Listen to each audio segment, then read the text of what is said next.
Okay, so I saw that a lot of you guys were upset about the fact that the Bloodborne PlayStation 5 and PC remaster might take the place of a Demon's Souls remake. However, according to a brand new video by PC Gaming Inquisition that is making the rounds on a lot of Twitter pages that were initially corroborating the report, it looks like Bloodborne is being done alongside a Demon's Souls remake, so we might actually be having the best of both worlds. I'll leave a link to PC Gaming Inquisition's YouTube channel in the description box below. Relatively small channel, so show them some support, and do check that channel out as it's a pretty well-made video. Okay, so as noted, the rumored Bloodborne PlayStation 5 and PC remaster is going to feature a lot of improvements over the original PlayStation 4 release, according to new rumors. According to PC Gaming Inquisition, the remaster, which is being developed by Bluepoint Games in collaboration with QLOC, the team behind the Dark Souls remastered version, will feature better texture and models, better load times, and quality of life improvements. All of that makes sense given that the PlayStation 5 is going to have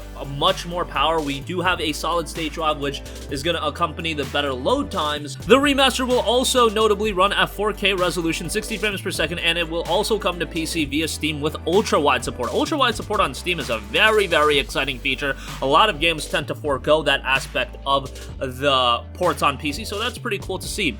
The good news doesn't end there, however, as Bluepoint Games is noted to also be working on a Demon's Souls remake that is going to be revealed during the PlayStation 5 digital showcase event.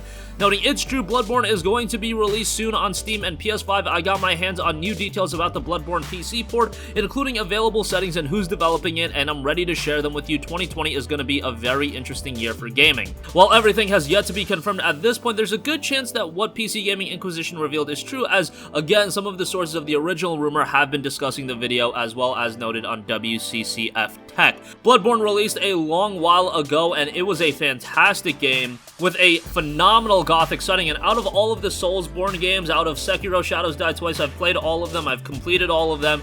Bloodborne is the one that really stands out to me as the game that I got the most immersed into, even though we had to play it at 25 frames per second at times on the PlayStation 4. That game's setting was so great. I thought the boss fights were tremendous. I just thought that game had everything going for it, and it was really, to me, the first true system-selling PlayStation 4 exclusive. You had games like Infamous Second Son, you had like Killzone Shadowfall, and you had Until Dawn and games of that nature. However, none of those games were really at an elite level. Bloodborne was absolutely at an elite level, and I saw a lot of the comments in yesterday's video where we initially talked about it, and yeah, a lot of you guys were disappointed on the aspect that Demon's Souls Remake might not be happening in favor of a Bloodborne PS5 PC remaster, but that always seemed strange to me. I had expected both of them were to happen because Demon's Souls Remake was probably in development for quite a while. I knew that Bluepoint Games was working on something for the last few years. Think about when Shadow of the Colossus came out. I think that was all the way back in 2017, and we haven't heard anything from them since then,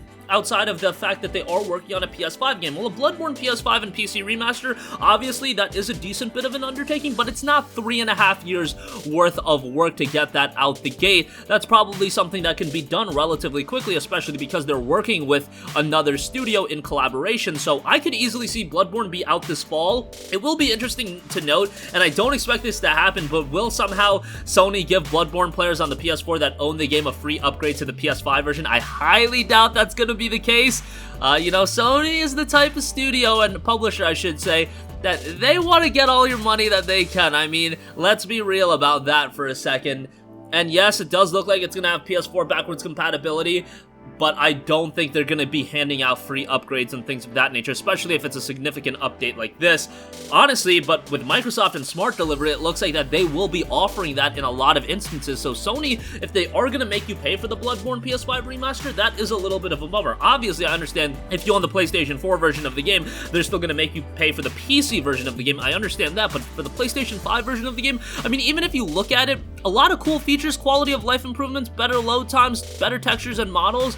Is that really worth another $60 purchase? It's Bloodborne, so a lot of people are going to excuse that, but hey, I'm just playing devil's advocate here, and I do think it would be nice of Sony to offer us a free upgrade. Do I think that's likely to happen? Probably not.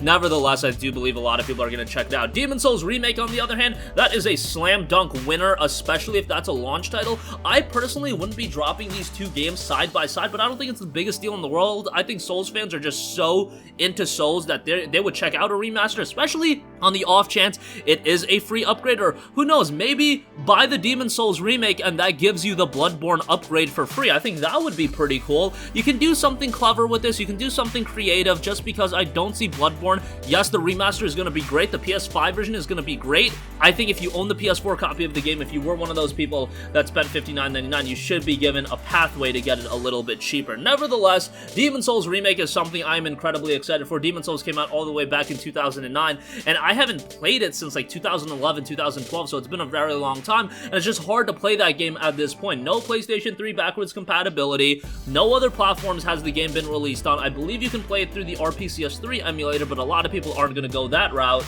Let's get a remake going, and hopefully that remake is also released on multiple platforms, because I want as many people to be playing Demon's Souls Remake as possible.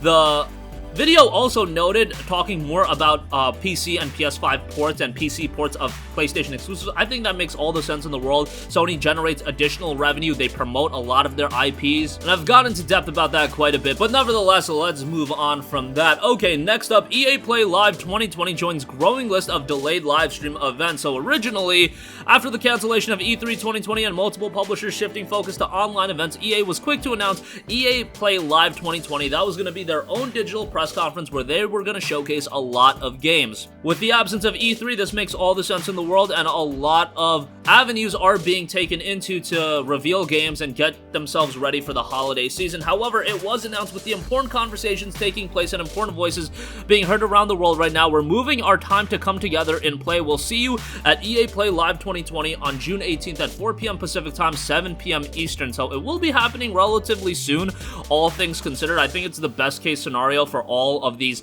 publishers and developers to be doing a little bit of shifting in when they're going to do their big reveals. Look, even from a promotional standpoint, I've said it before, but you're just going to get lost in the shuffle if you are revealing anything major right now. Nobody's going to be talking about it. There's bigger things to talk about in terms of the mainstream audience. I'll talk about it because we have a YouTube channel with a dedicated hardcore gaming audience, but with these events where you're showcasing these big budget titles, you really want to extend your reach far beyond that. You want to reach the casual gamers, the gamer that only picks up a couple games a year. Same goes for the PlayStation 5 and things of that nature. And also, I don't really believe this is a time to really be celebrating new video games and things like that, especially gigantic new reveals, especially from mainstream publishers and things like that. However, EA Play will be happening very soon, June 18th, 2020. Hopefully things calm down a little bit by that time, and hopefully we do get a PlayStation 5 reveal event shortly thereafter. Hopefully the PS5 reveal event happens by the end of June. I think that's essentially when you want to do it, and ideally when you would want to do it at the latest, just because we really need to get the ball rolling on that. Alright, lastly,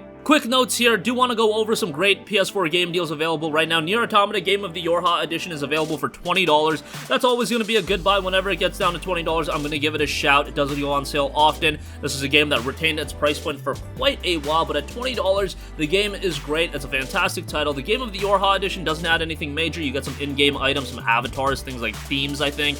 But the game itself fundamentally is so good that I want to give it a shout. Dragon Quest Builders 2, $19.99. That is really good, given that it's still not that old of a game, and it does hold up in price for... It has been holding up in price for quite a while, I should say, so $19.99 for that isn't bad. Dragon Quest 11, on the other hand, over on Amazon, that's down to $20. Always going to be a good buy on that. A traditional JRPG, but one that is done really well. And lastly, Kingdom Hearts All-in-One package, that is down to $39.99, so that includes 1.5, 2.5, 2.8, Kingdom Hearts 3, but it's not actually the All-in-One package because you don't get the Remind DLC. How about that, Square Enix?